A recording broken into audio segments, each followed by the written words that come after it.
La ciencia de datos nos permite extraer valor útil de la ingente cantidad de información que se mueve por Internet. Si las máquinas son las que obtienen también ese valor útil, se habla de aprendizaje automático. Las primeras tareas en las que la ciencia de datos empezó a utilizar el aprendizaje automático fueron tareas de clasificación, para lo que se desarrollaron dos algoritmos pioneros, el perceptrón y las neuronas lineales adaptativas. Vamos a empezar implementando un perceptrón paso a paso y verlo en funcionamiento con el uso de Python. Esto debe ayudarnos a entender en general lo que son los algoritmos de aprendizaje automático y cómo implementarlos de modo eficiente usando lenguajes como Python. En próximos vídeos veremos cómo usar neuronas lineales adaptativas para poder crear clasificadores automáticos más sofisticados. Los primeros estudios sobre aprendizaje automático se remontan a los años 40 del siglo pasado y se fundamentaron en lo que se conocía sobre el funcionamiento del cerebro biológico, tratando de replicarlo artificialmente. Las neuronas biológicas son células nerviosas interconectadas que se comunican entre ellas a través de señales químicas y eléctricas. Aquí puedes ver un diseño esquemático de su funcionamiento. Este proceso de transmisión de señales en una neurona biológica es similar al flujo de información a través de un perceptrón que intenta imitar su comportamiento. Los dos reciben señales, las integran, las activan y las transmiten. Al igual que las dendritas reciben señales químicas, el perceptrón recibe señales, datos de entrada, y las multiplica por los pesos que son equivalentes a la fuerza de las conexiones sinápticas en las neuronas biológicas. Y de modo similar a cómo el cuerpo celular integra las señales de entrada, el perceptrón las integra sumando el producto de las entradas y sus pesos. Respecto a la activación, la neurona biológica utiliza el potencial de acción para decidir si pasa la señal o no, y el perceptrón utiliza una función de activación, por ejemplo la función sigmoide, ReLU, etc., para determinar su salida. El perceptrón original, diseñado por Frank Rosenblatt en 1957, fue diseñado específicamente para tareas de clasificación binaria. En su forma más básica, un perceptrón toma varias entradas numéricas, las multiplica por unos pesos y luego pasa la suma ponderada a través de una función de activación, que es una función que actúa como una puerta lógica. Si la suma ponderada supera un cierto umbral, la salida del perceptrón es 1, de lo contrario es 0. Esto corresponde a la clasificación en una de las dos posibles categorías. El perceptrón puede determinar una línea que separa las dos categorías si son linealmente separables, pero tendrá problemas si no son linealmente separables, limitación que se solventó con la introducción de redes neuronales multicapa, también llamadas perceptrones multicapa, pero de momento nos centramos en el perceptrón original. Por último, la transmisión de señales. Si la neurona se activa, envía un impulso a lo largo del axón. De manera similar, si la salida de la función de activación del perceptrón supera un cierto umbral, la señal se pasa a la siguiente capa de la red, o se convierte en una salida del modelo en el modelo original del perceptrón. Así que en su forma más básica original podemos considerar su funcionamiento como el de una puerta lógica, con un comportamiento binario que recibe una señal con una determinada potencia.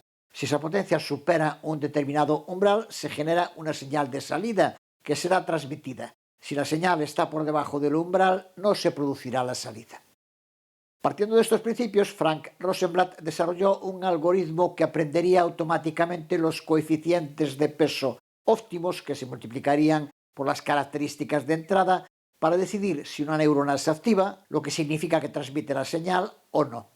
Vamos a intentar reconstruir cómo se llevó a cabo esta definición formal de una neurona artificial en el contexto de una tarea de clasificación binaria con dos clases a las que vamos a llamar 0 y 1, en la que el algoritmo debe tomar una decisión sobre dónde clasificar los conjuntos de datos recibidos. Para su formulación, lo que queremos es definir una función de decisión que es una función sigmoide, cuya notación es esta, en la que z es la entrada neta, y su valor se calcula con la combinación lineal de ciertos valores de entrada, que son las señales o características que en la fórmula denotamos como x sub i, y a cada una de ellas debemos asignarle un vector de peso denotado como W sub i. En su ejecución, lo que nos importa es que el perceptrón sigue una regla de aprendizaje que en gran medida es la esencia del aprendizaje automático tal como lo entendemos hoy, porque el perceptrón ya se entrena, lo que significa comparar sus predicciones con etiquetas, 0 y 1 en este caso, y va actualizando en su entrenamiento esos pesos W, los coeficientes de cada conexión, cuando se produce un error entre su predicción y la etiqueta real. Sus limitaciones están claras, solo permite clasificaciones binarias y que se adapten a una separación lineal, pero la esencia del aprendizaje automático se encuentra aquí. Así que esta es la fórmula para calcular la entrada neta. El algoritmo debe definir un umbral, que en la fórmula original se denota con la letra griega Z. La decisión de si se activa la neurona, es decir, si se predice la clase 1 o la clase 0, se basa en la suma ponderada de estas entradas. Esta sería la fórmula general, donde x sub i es la entrada en la posición i, w sub i es el peso asociado a la entrada x sub i y n es el número total de entradas. Después de calcular la suma ponderada se aplica una función de activación. En el caso del perceptrón original de Rosenblatt, esta función de activación es una función escalón unitaria que compara la suma ponderada con un umbral z. Si la suma ponderada es mayor que el umbral, la neurona se activa y predice la clase 1. Si la suma ponderada es menor o igual al umbral, la neurona no se activa y predice la clase 0. Así que en este modelo es el umbral z el que determina la clasificación de la entrada, un umbral que se ajustaba manualmente o durante el proceso de entrenamiento.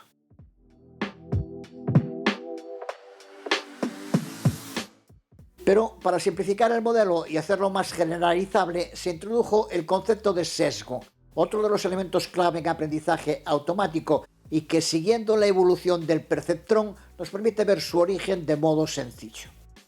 Su uso permite que el modelo se ajuste mejor a los datos y además eliminamos la necesidad de un umbral explícito. El sesgo podemos considerarlo como un peso adicional que se suma a la suma ponderada de las entradas y que permite desplazar el límite de decisión. Veamos cómo se lleva a cabo su cálculo que permite eliminar el umbral y simplificar la implementación. Para lo que pasamos z a la izquierda, lo que hace que a la derecha quede solo el valor 0. Y a continuación convertimos menos z, que está ahora a la izquierda, en el sesgo b. Así que el sesgo b se define como el negativo del umbral z.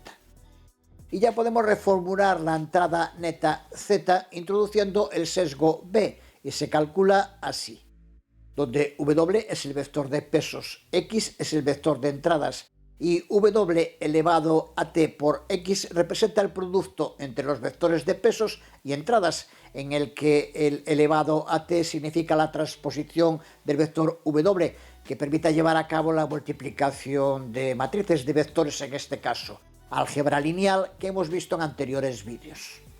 Esta simplificación es matemáticamente equivalente a la forma original, pero es más fácil de implementar, porque ahora todos los parámetros, los pesos y los sesgos, se tratan de manera uniforme durante la inicialización y el proceso de aprendizaje. El sesgo b se convierte en un parámetro adicional, que se aprende junto con los pesos, y no hay necesidad de manejar un umbral z por separado. En las imágenes vemos dos aspectos fundamentales de un perceptrón que realiza una clasificación binaria al predecir si una entrada pertenece a una de dos posibles categorías que se denominan clase 0 y clase 1.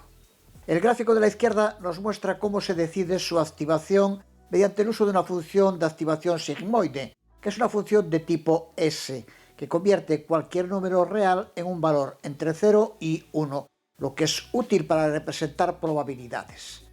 En el eje horizontal z representa el resultado de la suma ponderada de las entradas, tal como indicamos hace un momento. El eje vertical muestra la salida de la función sigmoide para diferentes valores de z.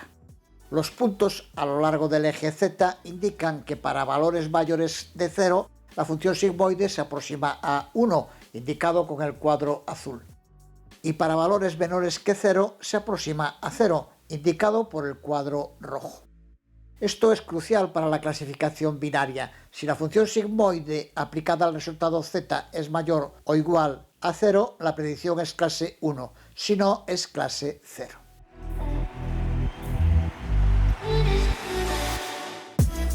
El gráfico de la derecha nos muestra el límite de decisión en el espacio de entrada, en el que vemos cómo las entradas se clasifican en dos dimensiones x sub 1 y x sub 2. Los puntos azules representan las muestras de la clase 1 y los puntos rojos los de la clase 0. La línea discontinua representa el límite de decisión que el perceptrón ha aprendido. A un lado de esta línea todas las muestras se clasificarían como clase 1 y al otro lado como clase 0. El límite de decisión es el lugar donde la función sigmoide será igual a 0.5 y se corresponde con z igual a 0 en la gráfica de la izquierda. La decisión del perceptrón de clasificar una entrada en una de las dos categorías se basa en qué lado del límite cae la muestra en el espacio de entrada.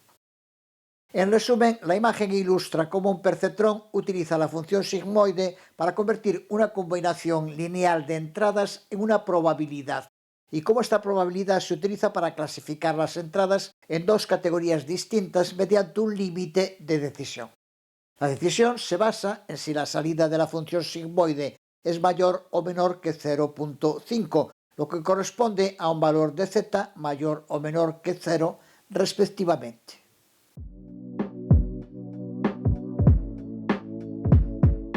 En el primer origen de las redes neuronales se encuentra la neurona MCP, o neurona de McCulloch-Pitts, el primer modelo matemático que emula una neurona biológica, propuesto en 1943 y modelo en el que se basó Frank Rosenblatt para desarrollar el perceptrón en 1957.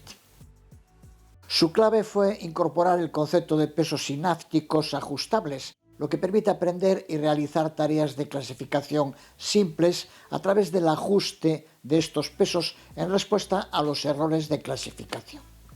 Se trata del primer modelo que basa su entrenamiento en un aprendizaje supervisado, porque requiere un conjunto de datos de entrenamiento con ejemplos de entrada etiquetados. El modelo ajusta sus pesos en función de las entradas y las etiquetas correctas, y tras llevar a cabo la supervisión busca minimizar los errores de clasificación al predecir la etiqueta correcta para nuevas entradas. Este modelo es limitado, pero contiene mucho de lo fundamental de las redes neuronales actuales. Al presentar ya pasos como la unidad de ponderación W y el valor del sesgo B se inicializan con el valor de 0 o en números aleatorios pequeños, pero en todo caso aleatorios al comenzar el entrenamiento. Para cada señal de entrada con el que se entrena el modelo, a la que denominamos x sub i, el algoritmo debe predecir un valor de salida que se denota en la fórmula como y sombrero con el superíndice i.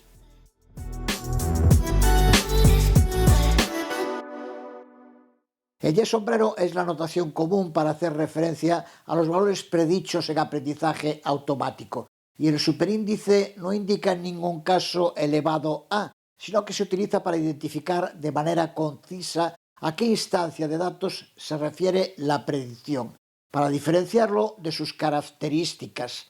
Recuerda que estamos trabajando con vectores de varias dimensiones. Así se indica que es la predicción para el valor i determinado de esa entrada concreta, y como veremos podemos usar el subíndice para indicar cada una de sus diferentes características. Una vez realizada la predicción y comparada con la etiqueta real, si la predicción es incorrecta, debe actualizar el coeficiente de pesos y el sesgo para llevar a cabo el ajuste.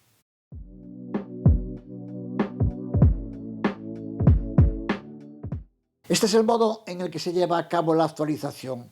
W sub j y b representan los valores actuales del peso y el sesgo, y si deben ser modificados se les suma un cambio que se denota con la letra delta para obtener el nuevo valor. Esto se hace en cada paso del algoritmo de entrenamiento y es el modo en el que se va ajustando el modelo a los datos. Estos valores de actualización, que se suelen denominar deltas, se calculan de esta manera. tanto para los pesos delta W sub j como para el sesgo delta B. La letra griega eta representa la tasa de aprendizaje, que es un coeficiente que determina cuánto se ajustarán los pesos y el sesgo en cada paso de actualización. Es un hiperparámetro que debe elegirse cuidadosamente para controlar la velocidad del aprendizaje del algoritmo dependiendo del tipo de datos usados, y que suele ser un valor decimal entre 0 y 1. Esta parte de la ecuación representa la actualización de los pesos. Y super i es la etiqueta real de la muestra i actual. Recuerda que aquí el superíndice no significa exponenciación, sino que es el valor real de la etiqueta para la entrada i actual. Y y sombrero super i exactamente lo mismo, pero para la predicción que realiza el modelo.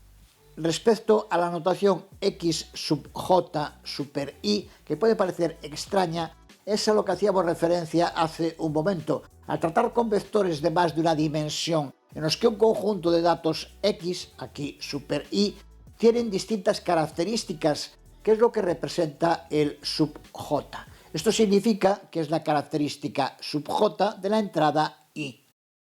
En dos ejemplos concretos, si has seguido alguno de los vídeos que hemos hecho sobre los LLMs que usan transformers, lo general es que cada entrada, que es un token, que sería el x super i, puede tener multitud de características que se denominan dimensiones.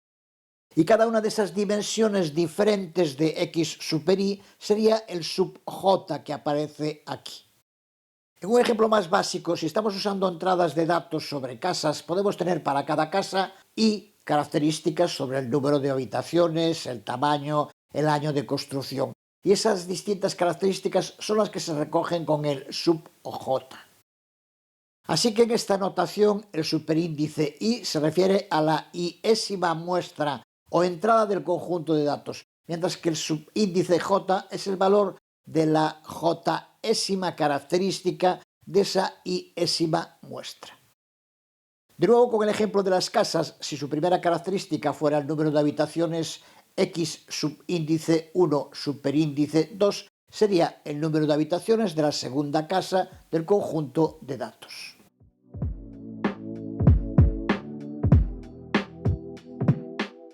Y en esta fórmula, esta diferencia es el error de la predicción, y este error se multiplica por la tasa de aprendizaje eta y por el valor de la característica correspondiente. Para calcular la actualización del peso, la actualización del sesgo sigue un proceso similar al de los pesos, pero sin multiplicar por una característica, porque el sesgo es un término independiente del que explicamos antes su origen, como el negativo del umbral, que se añade a la suma ponderada de las entradas para permitir que el umbral de decisiones se ajuste adecuadamente y también de modo automático. Estas ecuaciones son las que usa el algoritmo del perceptrón de manera iterativa, con el objetivo de reducir el error de clasificación en el entrenamiento supervisado. Otro aspecto importante a tener en cuenta en el entrenamiento del perceptrón es que la actualización de pesos y sesgo se realiza simultáneamente para todas las características J de cada conjunto de datos I. Por ejemplo, si tenemos un conjunto de datos con dos características bidimensional, con lo que decíamos antes sería x sub 1 super i y x sub 2 super i.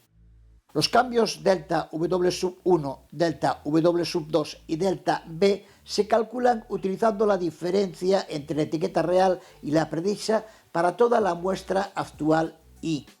Los valores delta se calculan con las características actuales, x sub 1i y x sub 2i, pero no se aplicará ningún cambio a los pesos o al sesgo hasta que todos los deltas se hayan calculado.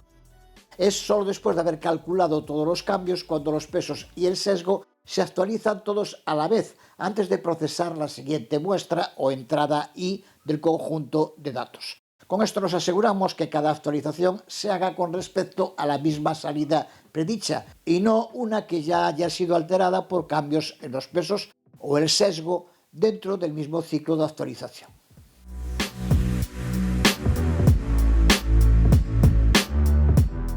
En el próximo vídeo implementaremos el funcionamiento completo del perceptrón en Python, pero antes hacemos un experimento mental para mostrar lo simple que es la regla del aprendizaje del perceptrón.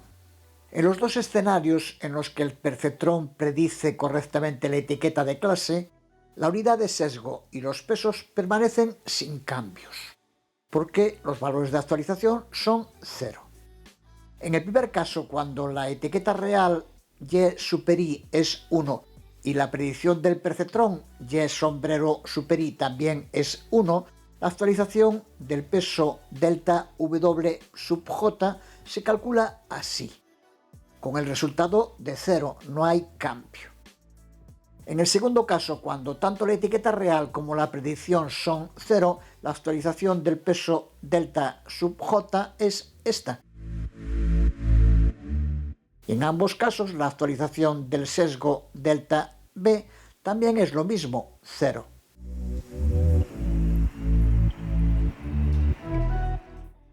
Pero si la predicción es incorrecta, la fórmula hará que tanto las ponderaciones como el sesgo sean empujados hacia el resultado según sea positivo o negativo. Si la etiqueta real es 0, pero el perceptrón predice 1, se penaliza la predicción incorrecta negativamente, reduciendo los pesos y el sesgo, como vemos en esta salida.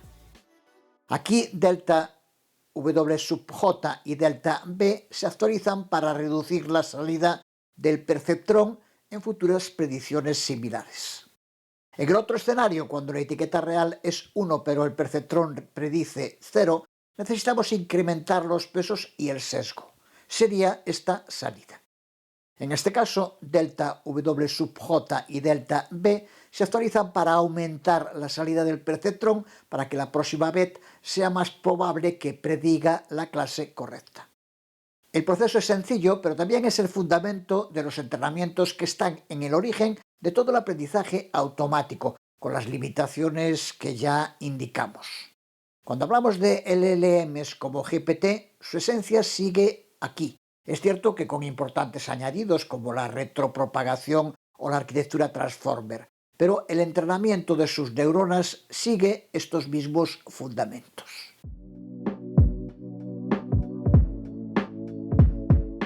Terminamos con un diagrama que muestra cómo las ponderaciones y el sesgo del modelo se van actualizando según la función de error en un perceptrón simple. Primero, las características de entrada son multiplicadas por sus respectivos pesos y sumadas. El sesgo B también se incluye en esta suma. La suma ponderada de las características y el sesgo se pasa a través de una función de entrada neta, que es simplemente la suma de las entradas ponderadas. La salida de la función de entrada neta se pasa a través de una función de umbral o función de activación, que decide la etiqueta de clase predicha. Para un perceptrón, esta es a menudo una función escalón, que devuelve 1 si la entrada neta es mayor que un umbral y 0 si no lo es. La etiqueta de clase predicha se compara con la etiqueta de clase real y el error se calcula teniendo en cuenta el hiperparámetro de la tasa de aprendizaje. Este error se utiliza para actualizar los pesos y el sesgo con el objetivo de minimizar el error en futuras predicciones. La actualización se realiza generalmente mediante una regla de aprendizaje, como la regla de aprendizaje del perceptrón que vimos hace un momento. Así que la clave del aprendizaje del perceptrón es que los pesos y el sesgo se ajustan iterativamente en respuesta al error de la predicción, mejorando la precisión del modelo a lo largo del tiempo. En el próximo video tutorial llevaremos a cabo la creación de un perceptrón con Python que emula el funcionamiento del perceptrón original. La primera implementación del algoritmo perceptrón fue la máquina Mark I Perceptron, diseñada por Frank Rosenblatt en 1957, que a partir del input de una imagen de 400 píxeles era capaz con relativa eficacia de reconocer el género de la persona analizando esa fotografía. Rosenblatt, que ya en la década de los 50 aseguraba que estábamos ante el embrión de una máquina que superaría a la inteligencia humana. Facial features and hair outline and takes longer to learn what it's told by Dr. Taylor. Andrew Cruikshank's wig also causes a little heart-searching. After training on lots of examples, it's given new faces it has never seen and is able to successfully distinguish male from female. It has learned. While promising, this approach to machine intelligence virtually died out